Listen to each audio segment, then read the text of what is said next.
오늘 이 시간에는 지난주에 이어서 다가올 이번 2024 미국 대선의 핵심 쟁점이 될 낙태권에 대한 주제를 통해 크리스찬들은 이 문제를 어떻게 바라보아야 하는지에 대한 내용과 한 주간 떠들썩했던 도널드 트럼프 전 대통령 사법 리스크의 정체에 대해 알아보는 시간으로 꾸며봅니다. 스티브 황보 장로님 나와 계시는데요. 인사 한번 나눠보겠습니다. 안녕하세요. 예, 안녕하십니까. 장로님 한 주간도 건강하셨습니까? 예. 네. 지난주 이번 2024 미국 대선 핵심 쟁점이 되고 있는 낙태권에 대한 이야기를 나누다가 끝났는데요. 계속해서 그 쟁점에 대해서 고민해보는 시간 가져보길 원합니다.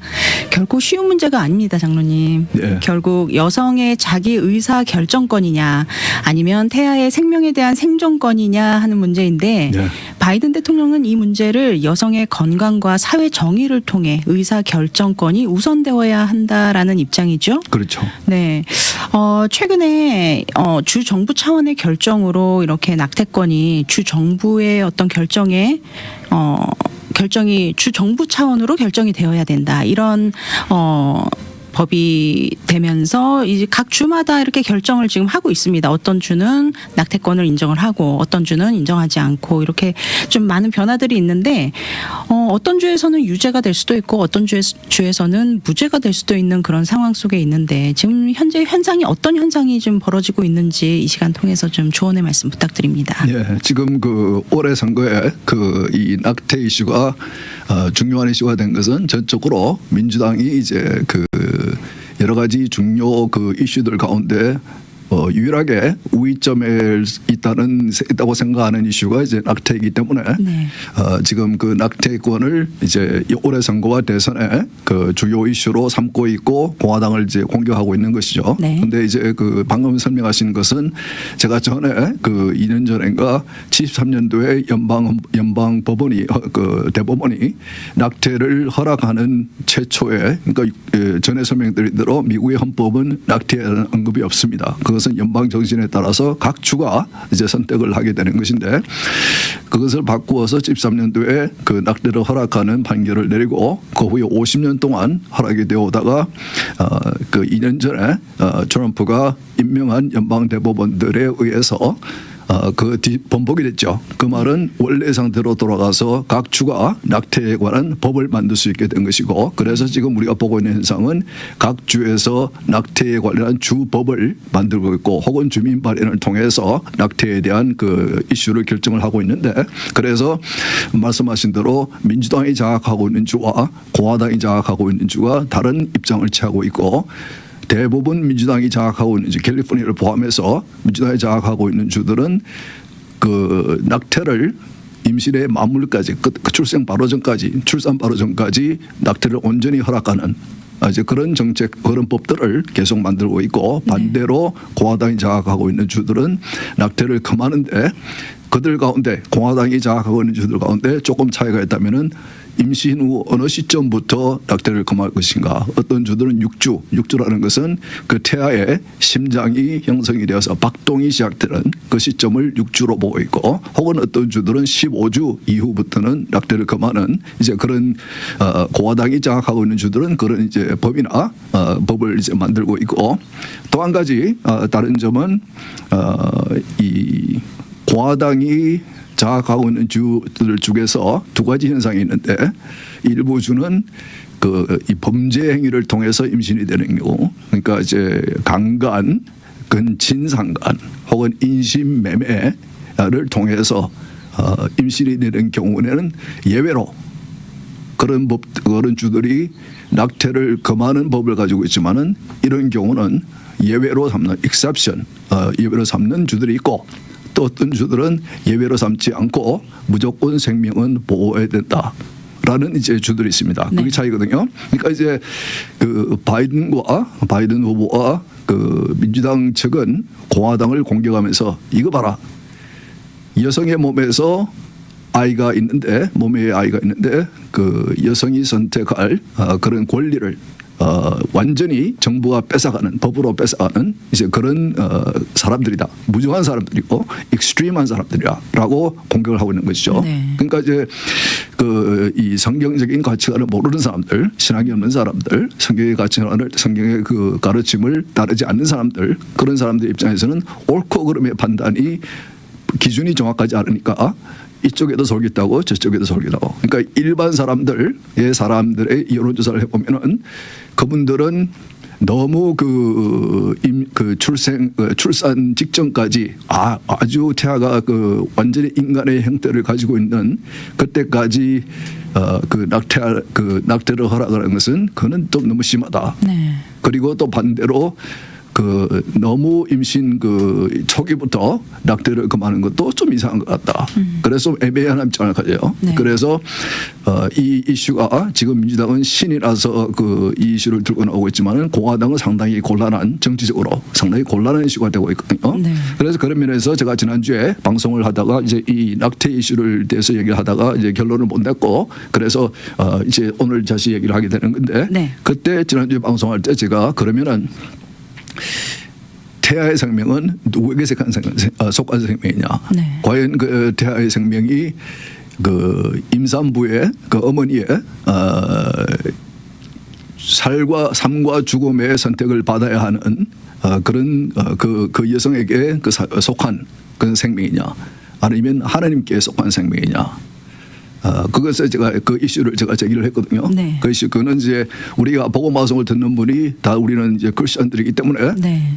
우리는 내가 늘 말씀드리지만은 우리는 옳고 그름의 판단을 성경을 기준으로 삼습니다. 아멘. 그래서 성경에서 가르침이 어떠한지에 대해서 네. 우리는 이제 생각을 해야 되고, 특히 올해는 이 낙태 이슈가 아주 중요한 그 정치 이슈, 선거 이슈로 떠올랐기 때문에 네. 우리 크리스천 유권자로서 선택을 해야 되고, 양 대선 후보와 양 정당의 낙태에 대한 그 입장이 분명히 다르기 때문에 우리는 선택을 해야 되는 이 크리스천 유권자 입장에서 조금 더 성경적인 관점에서 한번 생각해보고 고민해볼 기회가 된 것이 아닌가, 이제 그렇게 생각하는데, 맞습니다. 제가 주장하는 것은 이 낙태 이슈가 복잡한 것은 여성 혼자 한 생명에 관한 이슈가 아니고 두 생명에 관한 이슈다. 네. 태아도 여성과 분리되는 생명이기 때문에, 하나님께서 이 땅에 보내시는 생명이기 때문에 우리가 그렇게 쉽게 생각할 수 없는 것이 아닌가. 그리고 그 여성에 과연 이 태아의 생명을 살리고 죽일 만한 그런 그 right, 권리가 있는가라는 것에 대해서 그 이슈를 제기를 했는데, 네. 제가 한번 간단하게 우리가 생각하면은 예수님께서 The Son of God, 하나님의 아들이신 혹은 하나님이신 예수님께서 도성이신 이 땅에 우리와 to dwell among us, 우리와 거하기 위해서, 또 우리를 구원하시기 위해서 이 땅에 오실 때에 마리아를 통해서 오셨습니다. 네. 요셉은 깜짝 놀랐죠. 아니 어떻게 당신은 나하고 결혼도 하지 않았는데 임신을 했느냐. 네. 만일에 한국 드라마 같이 요셉이 마리아에게 낙태하시오, 아이를 지우시오 라고 주장을 했다면은, 네. 그러면 그 하나님이신 예수님이신 그 태아는 어떻게 됐을까요? 물론 전 당시에도 낙태하는 방법은 있었다고 생각합니다. 네. 예. 인생의 그 인류 역사에서 그 태아에 있는 그 아이를 죽이는, 뭐 한국에도 많이 그런 방법이 있었죠. 네. 뭐 간장을 먹기도 하고 그러기도 하고. 네. 예, 그런 것 같이. 그러면은 과연 이 임산부 그 어머니, 임신을 한 그 여성의 역할은 무엇인가? 부모의 역할은 무엇인가? 하나님의 역할은 무엇인가? 그 태아에 만들어진 이 태아도 하나님의 형상으로 지음받은 생명인데, 네. 하나님께서는 또 십계명을 통해서, 계명을 통해서 살인하지 말라고 분명히 말씀하셨고, 아멘. 하나님의 형상으로 지어진 인간을 죽이는, 네. 살인하는 행위는 하나님이 분명히 벌하시는 행위이고, 네. 그런 면에서 볼 때 과연 우리가 이 낙태법을 과연 단순히 여성의 권리, 여성의 선택을 보호하는 차원에서만 우리가 볼 수 있는가, 이제 그런 입장을 저는 이제 여러분에게 말씀을 드리고 있습니다. 네. 그래서 저는 제 생각은 이렇습니다. 여러분이 동의할지 않을지는 모르겠지만은 제 생각은, 하나님께서는 이 당신의 자녀, 하나님의 자녀를 육신의 부모를 통해서 이 땅에 보내실 때 그 임신이라는 과정을 통해서 우리 보내실 때에 우리에게 주신 육신의 부모에게 주신 사명은 그 생명을 보호하고 그리고 그 생명을 양육할 때에 하나님의 말씀으로 가르치고 그리고 그 자녀가 성인이 된 후에는 하나님께 다시 돌려드리는, 왜냐하면 그 자녀는 나를 통해서 이 땅에 나오고 나를 통해서 생명의 보호를 받고 나를 통해서 양육을 그 신앙생활도 교육도 받고 양육을 받았지만은 결국은 하나님께 속한 자이기 때문에 그래서 육신의 부모의 역할은 청지기 역할이 아닌가라는 저는 이제 그런 소신으로 아들 3명을 키웠고 그래서 전에 제가 방송에서 말씀드린 적이 있는데 우리 큰 아이가 결혼할 때 그 사돈이 될 사람과 이제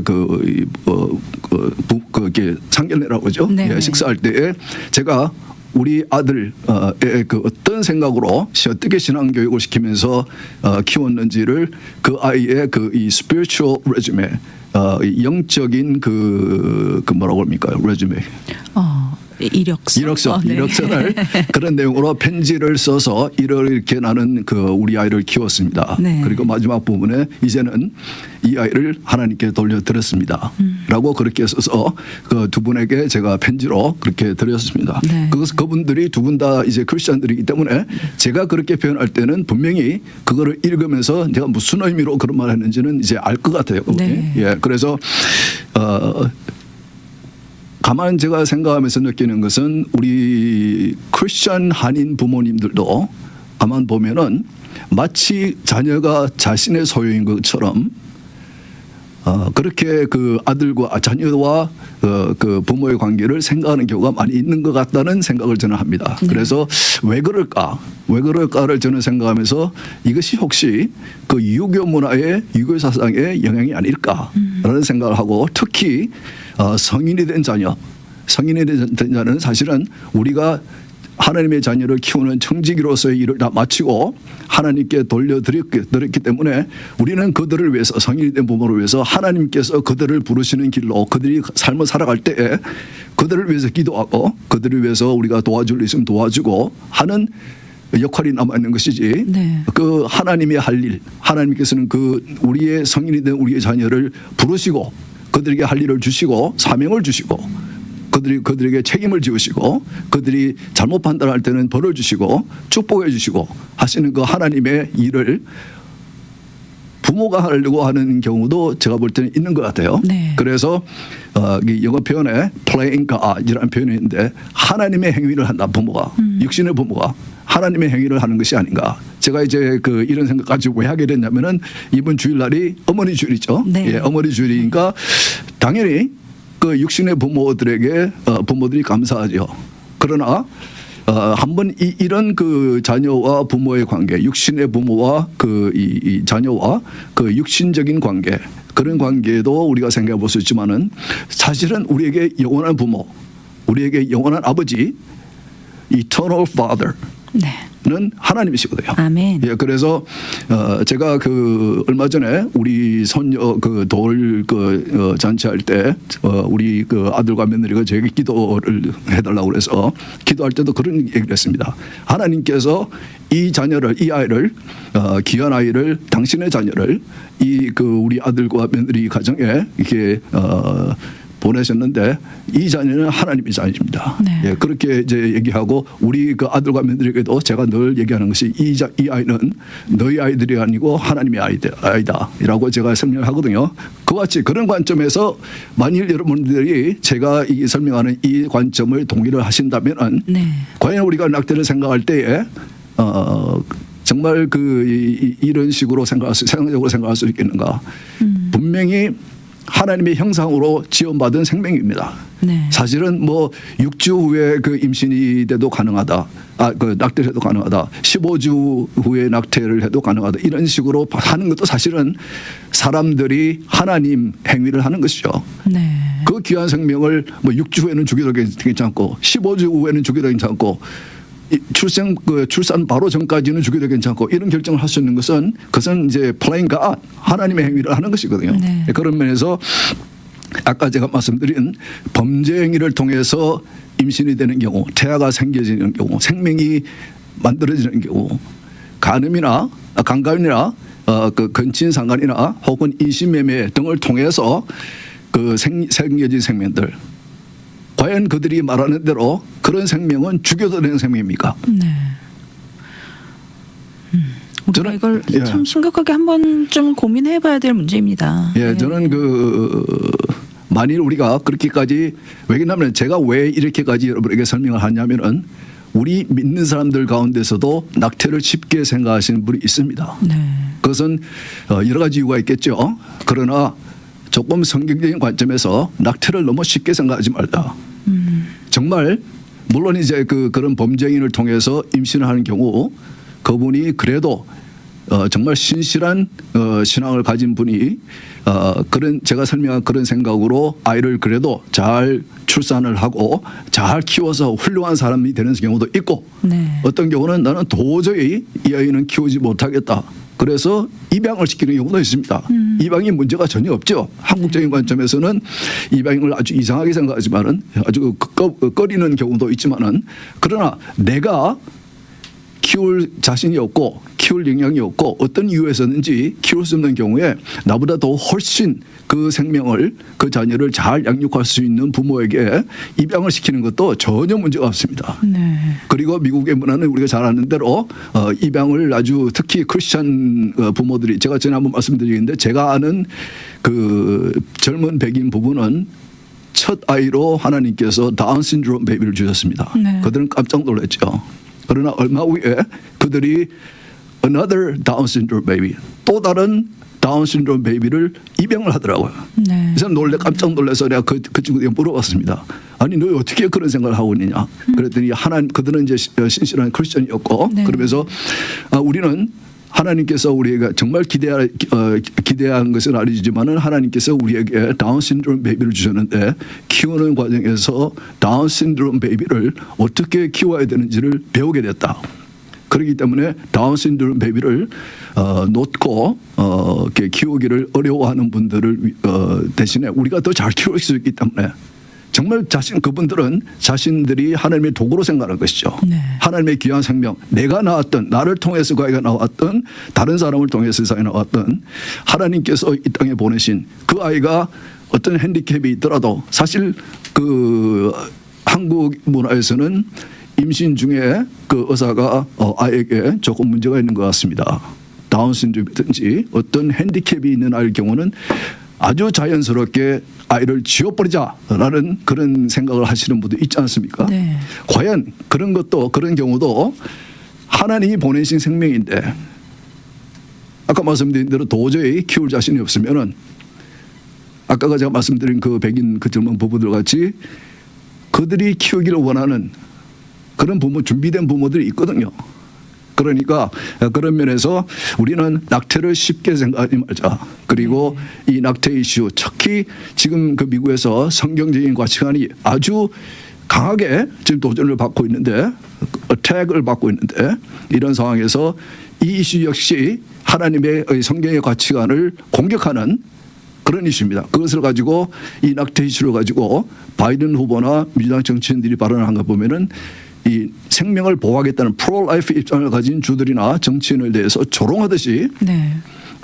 공격하는 그런 것을 보면은 정말 이 성경적인 가치관 혹은 미국의 전통적인 가치관, 그 말은 미국은 성경적인 가치관 위에 세워진 나라이기 때문에 오랫동안 성경적인 가치관이 많이 남아있는 나라였습니다. 네. 그러니까 전통적인 미국의 가치관을 정확하게 반하는, 그리고 공격하는 이제 그런 그 상황이기 때문에, 정치적으로 그런 상황이기 때문에 이번 선거에서 대선도 마찬가지고 이 올해 있는 모든 선거에서 공화당과 민주당이 나눠서 치루어지는 partisan elections, 양당이 나눠서 선거에서 이 낙태 이슈가 굉장히 큰 이슈로 지금 떠오르고 있고, 공화당 그 정치인들은 굉장히 곤란해하고 있습니다. 네. 그렇기 때문에 이런 상황에서 우리 크리스천들이 유권자로서 확실하게 역할을 해야 한다.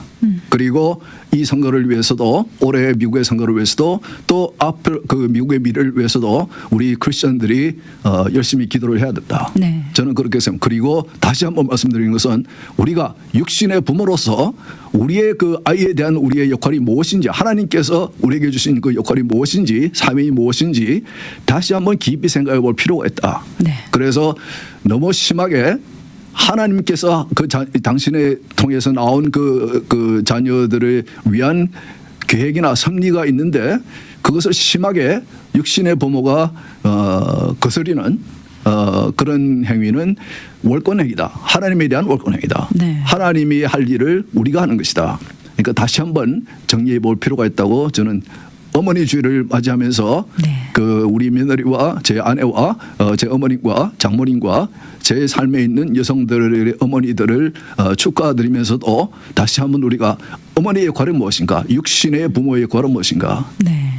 그리고 우리는 우리의 진정 그 영원한 아버지는 Eternal Father는 하나님이시다. 그렇기 때문에 우리가 이 세상에서 삶을 마치고 하늘나라로 갈 때는 사실은 우리는 우리의 영원한 아버지에게 돌아가는 정말 기쁜 일이고 그리고 정말 자연스러운 그런 일이기 때문에 한번 조금 더 깊이 생각을 해봤으면 좋겠다라는 이제 생각을 합니다. 네, 오늘 장로님께서 이 낙태권에 대한 주제를 통해서 이 크리스천들이 어떻게 이 문제를 바라봐야 하는가, 거기에 더불어서 또 육신의 부모로서의 역할까지 이렇게 좀 정리를 해주셨습니다. 근데 제가 사실은 네. 남성이기 때문에 이런 이슈를 얘기하는 것은 상당히 정말 어려운 일입니다. 어려운 일이죠. 예, 예. 네. 제가 그 임신을 해본 적도 없고 아이를 낳아본 적도 없고 물론 이제 그 어머니시니까 네. 그리고 딸이 있으시니까 정말 좀 마음이 남다릅니다. 이런 그래, 이슈가 있으면. 당연하죠. 네. 당연하죠. 그 여성으로서 혹은 딸이 그런 험악한 일을 당해서 임신을 됐을 경우에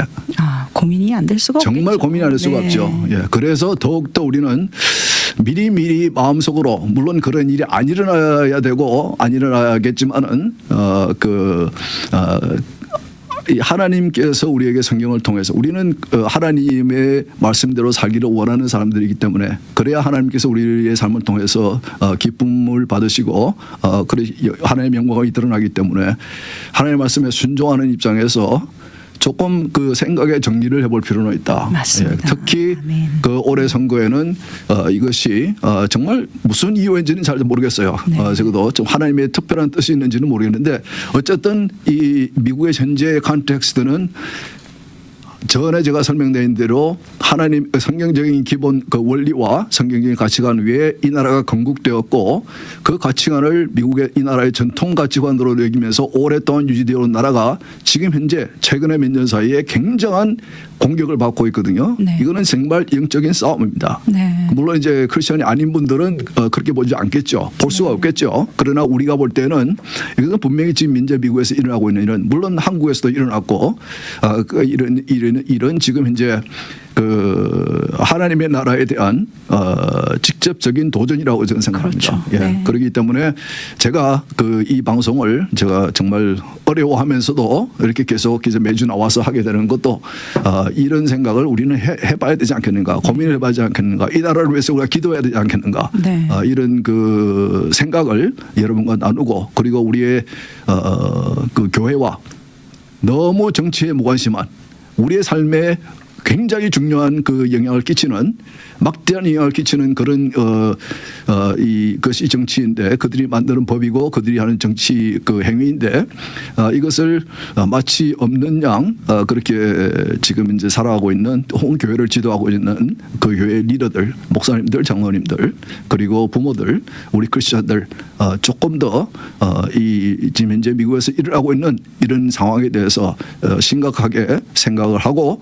그리고 대화도 하고 가르치기도 하고 그리고 이 올해 선거에 크리스천 유권자로서 조금 더 책임감 있는 적극적인 그런 투표의 그 행위가 필요하지 않을까 그렇게 생각합니다. 생각보다 시간이 너무 많이 갔습니다. 네, 사실은 저희가 한 가지 주제를 더 놓고 이야기를 나누려고 했는데 그 주제는 다음 주로 넘어가야 될 것 같습니다. 예, 장로님. 그래야 될 것 같습니다. 네. 예. 오늘은 이 낙태권에 대해서 좀 이야기를 마무리를 하고 정리를 하면 좋을 것 같은데요.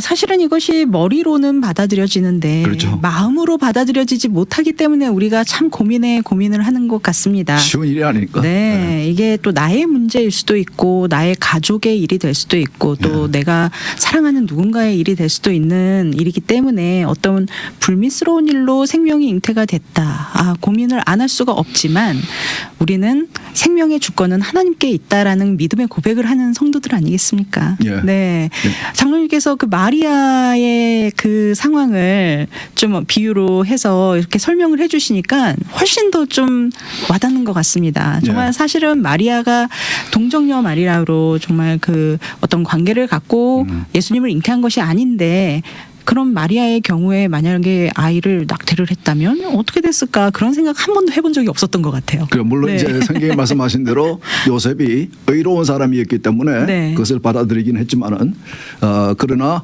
만일에 그렇지 않았다면은 그 사람이 의심할 수도 있죠. 아니 당신 나하고 결혼하기도 전에 어느 남자와 그렇게 됐느냐 네. 라고 의심할 수도 있죠. 당연히 또 한국적 문화적인 그런 생각을 하는 사람이었으면은 낙태를 아이를 지우라고 그런 표현을 어떻게 그 한국 드라마에서는 뭐 요즘은 많이 안 나오는 것 같기도 하지만은 그런 표현을 아이를 어떻게 지웁니까? 생명을 어떻게 지웁니까? 그걸 쉽게 그렇게 말을 하고 요구를 하고 그렇게 그러니까 우리가 하는 모든 행위는 책임이 다르고 그 책임을 생각하지 않고 그 저질렀을 경우에는 거기에 대해서는 우리가 그 책임을 좀 이렇게 책임을 져야 된다는 이제 그런 좀 생각도 해봐야 될 것 같습니다. 네.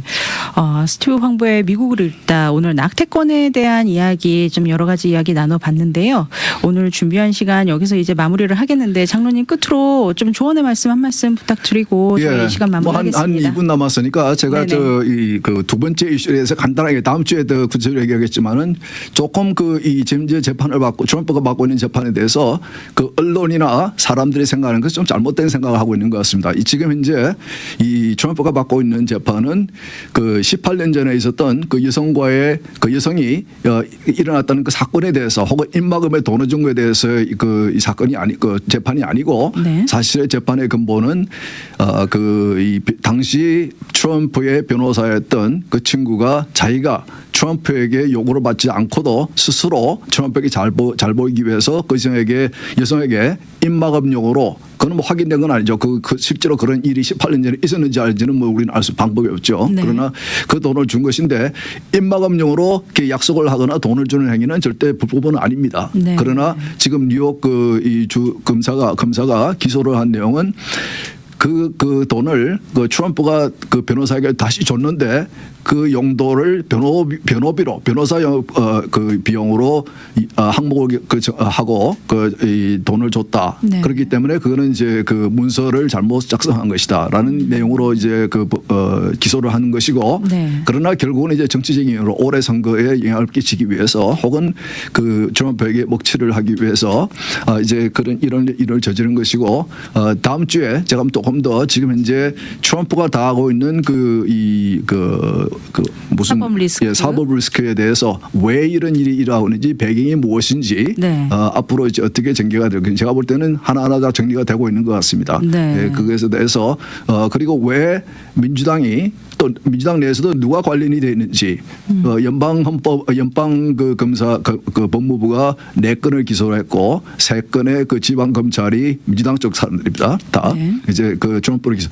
미국 역사상 전직 대통령에 대해서 이런 일이 있은 적이 없었고 네. 지금 현재 뉴욕에서 이루어지고 있는 재판만도 기소 내용대로 유죄가 판결되면은 트럼프는 감옥에서 130년을 살아야 됩니다. 그런데 그런 그 내용의 재판이 아니라는 것. 네. 이제 그것에 대해서 다음 주에 제가 설명해 드리겠습니다. 네, 감사합니다.